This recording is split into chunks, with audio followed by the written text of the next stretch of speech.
So we had a little miscommunication with our shuttle driver.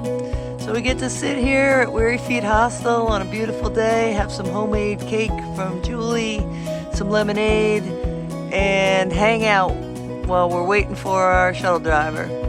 We're going to show you a little bit about our 12-day section hike full of views and waterfalls and AT community and a little bit of hurricane.